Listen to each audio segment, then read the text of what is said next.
Hi everyone, so our today's topic is microorganisms. जैसे कि हम लोग देखते हैं हमारे आसपास इतने सारे ऑर्गेनिजम्स प्रेजेंट हैं। कुछ ऑर्गेनिजम्स बहुत बड़े होते हैं साइज़ में। एग्जाम्पल एलिफेंट, काऊ, कैमल, डॉग्स, व्हेल्स एक्सेट्रा। और कुछ ऑर्गेनिजम्स इतने छोटे होते हैं कि हम लोग उनको हमारी आंखों से देख नहीं सकते।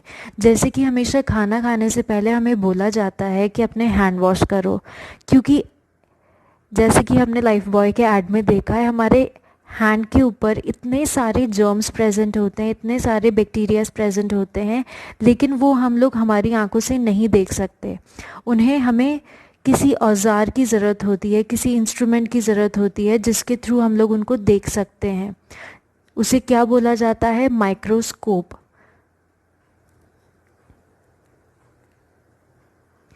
तो आज हम लोग इन्हीं ऑर्गेनिजम्स के बारे में पढ़ेंगे जिन ऑर्गेनिजम्स को हम लोग हमारी नेकेड आई से नहीं देख सकते और हमें किसी इंस्ट्रूमेंट की ज़रूरत लेनी पड़ती है इनको देखने के लिए। ऐसे ऑर्गेनिजम्स को बोला जाता है माइक्रो ऑर्गेनिजम्स। तो इसकी डेफिनेशन देखते हैं। The organisms which are very small and can not be seen by our naked eyes are called as microorganisms. ऐसे ऑर्गेनिजम्स जो बहुत छोटे होते हैं साइज़ के अंदर और हम लोग उसको नेकेड आई से नहीं देख सकते, ऐसे ऑर्गेनिजम्स को माइक्रो ऑर्गेनिजम्स कहा जाता है। We can see these organisms through the microscope. अब इसको देखने के लिए हमें एक स्पेशल डिवाइस या फिर इंस्ट्रूमेंट की ज़रूरत पड़ती है जिसे हम लोग क्या बोलते हैं? माइक्रोस्कोप। क्योंकि ये ऑर्गेनिज्म माइक्रोस्कोप की मदद से हम लोग देख रहे हैं, तो इन ऑर्गेनिजम्स को क्या नाम दिया गया? Micro organisms. नेक्स्ट हम लोग देखते हैं टाइप्स ऑफ माइक्रो ऑर्गेनिजम्स। अब इनके प्रकार कितने हैं? Viruses, fungi, algae, mushroom, bacteria, paramecium and amoeba. अब हम लोग इनके बारे में पढ़ते हैं डीपली। तो सबसे पहला हमारा टॉपिक है वायरस। वायरस क्या होता है? आजकल हम लोग कोरोना वायरस के बारे में बहुत सुन रहे हैं, बहुत अफेक्ट कर रहा है ये लोगों को। तो वायरस होता क्या है इसके बारे में आज हम पढ़ते हैं। ये सबसे छोटे होते हैं, काफ़ी छोटे होते हैं ये साइज़ के अंदर। हम लोग इनको भी हमारी आंखों से नहीं देख सकते। These are called as the connecting link between living and non-living। ये क्या करते हैं? कनेक्ट करते हैं लिविंग को और नॉन लिविंग को। आपको हैरानी होगी ये सुनकर कि जब भी वायरस हमारी बॉडी के बाहर रहता है या फिर किसी प्लांट की बॉडी के बाहर रहता है, तब तक ये नॉन लिविंग होता है। तब तक ये नॉन लिविंग का मतलब होता है निर्जीव। तब तक इसके अंदर जान नहीं होती। लेकिन जैसे ही हमारी बॉडी के अंदर एंट्री लेता है, वैसे ही हमारी बॉडी के सेल के ऊपर ये कब्जा कर लेता है। उसके बाद ये बाकी की जो प्रोसेस होती है, रिप्रोडक्टिव प्रोसेस, वो कंटिन्यू करता है और हमारी बॉडी को हमारे कंट्रोल में नहीं रहने देता और अपने कंट्रोल में ले लेता है। तो इसलिए इसको बोला जाता है कि ये कनेक्टिंग लिंक है between living and non living, क्योंकि ये जब तक बॉडी के बाहर रहता है तब तक ये नॉन लिविंग होता है, इसमें कोई जान नहीं होती। लेकिन जैसे ही हमारी बॉडी के अंदर एंटर करता है, ये हमारी बॉडी के ऊपर कब्जा कर लेता है और इसके अंदर जान आ जाती है। Next point, they may cause disease in plants and animals. ये प्लांट्स के अंदर भी डिजीज़ कॉज करता है। ऐसा नहीं है सिर्फ एनिमल्स को ही अफेक्ट करता है, इवन जो प्लांट्स हैं उनके अंदर भी ये डिजीज़ कॉज करता है। ये देखिए, ये वायरस का स्ट्रक्चर है। एग्जाम्पल क्या क्या हैं, कौन कौन से टाइप के वायरस होते हैं? कोरोना वायरस, टोबैको वायरस तो आजकल हम लोग काफ़ी सुन रहे हैं, इसके वजह से बहुत ज़्यादा अफेक्ट हो रही हैं हम लोग। सेकेंड, टोबैको मोज़ेक वायरस, ये टोबैको प्लांट में होता है, TMV बोलते हैं हम लोग जिसको। एक होता है human immuno deficiency virus, HIV virus. ये भी बहुत बहुत ख़तरनाक होता है, हमें बहुत नुकसान पहुंचाता है।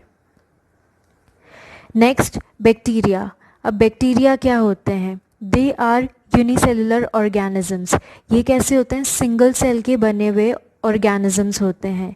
दे आर प्रेजेंट एवरीवेयर, हमारे आसपास सब जगह ये प्रेजेंट होते हैं, हर एक जगह।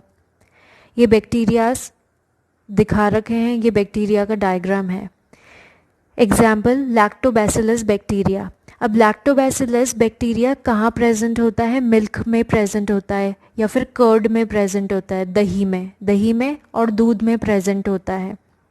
ठीक है, तो हम लोग जब ये हमारे लिए बेनिफिशियल रहता है, ये हमें लाभ देता है, अच्छा रहता है ये हमारी बॉडी के लिए। लैक्टोबैसिलस बैक्टीरिया मिल्क में प्रेजेंट होता है, कर्ड में प्रेजेंट होता है, जितने भी मिल्क प्रोडक्ट्स होते हैं उन सब में बैक्टीरिया लैक्टोबैसिलस प्रेजेंट होता है।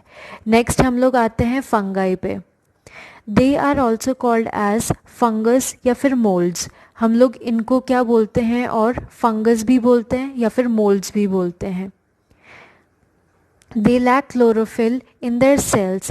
इनकी जो सेल होती है उसके अंदर क्लोरोफिल नहीं होता। कोशिका, इनकी जो कोशिका होती है उसके अंदर क्लोरोफिल पिगमेंट है वो नहीं होता। क्लोरोफिल क्या काम करता है? पेड़ पौधों में खाना बनाने का काम करता है। तो इनके अंदर क्लोरोफिल नहीं होगा तो ये खाना नहीं बना पाएंगे, तो ये अपना खाना खुद नहीं बनाते। They lack chlorophyll in their cells so they can't prepare their own food. क्योंकि इनके पास क्लोरोफिल नहीं होता इनकी सेल के अंदर, तो ये अपना खाना खुद नहीं बना पाते। They absorb nutrients from the dead and decaying organic matter. ये क्या करते हैं? कोई सा भी पेड़ पौधा जो कि मर गया है, डेड हो चुका है, सड़ रहा है, वहाँ पर जाके उग जाते हैं ये, और उसी में से अपना भोजन एब्जॉर्ब करते रहते हैं। ठीक है, देखिए इसका डायग्राम, ये फंगस का डायग्राम है। एग्जाम्पल है इसका puccinia graminis, black rust disease cause करता है ये आपके पास सामने फंगस का डायग्राम है। नेक्स्ट माइक्रो ऑर्गेनिज्म है प्रोटोजोआ। प्रोटोजोआ क्या होते हैं? These are unicellular. ये कैसे होते हैं? यूनिसेल्युलर मतलब एक ही सेल के बने हुए होते हैं। एग्जाम्पल हम लोग देख रहे हैं अमीबा एंड पैरामीशियम। अमीबा हम लोग क्लास 6 से पढ़ते हुए आ रहे हैं, तो ये अमीबा का डायग्राम है और ये पैरामीशियम है। पैरामीशियम के बारे में मैं आपको बताना चाहूँगी, इसे हम लोग बोलते हैं स्लिपर एनिमक्यूल। स्लिपर एनिमक्यूल क्यों बोलते हैं? क्योंकि ये स्लिपर की तरह दिखाई देता है, ये चप्पल की तरह दिखाई देता है आकार के अंदर, तो इसलिए पैरामीशियम को स्लिपर एनिमक्यूल बोलते हैं। तो ये प्रोटोजोआ के एग्जाम्पल हो गए अमीबा और पैरामीशियम। नेक्स्ट है algae. They may be unicellular और मल्टीसेलुलर। ये सिंगल सेल भी हो सकते हैं और बहुत सारी सेल्स से मिले हुए भी हो सकते हैं। डायग्राम देखिए आप एल्गी का। एग्जाम्पल ब्लू ग्रीन एल्गी और स्पाइरोगैरा। ब्लू ग्रीन एल्गी और स्पाइरोगैरा। स्पाइरोगैरा को हम लोग वाटर सिल्क भी बोलते हैं। इन दोनों के अंदर क्लोरोफिल पिगमेंट प्रेजेंट होता है।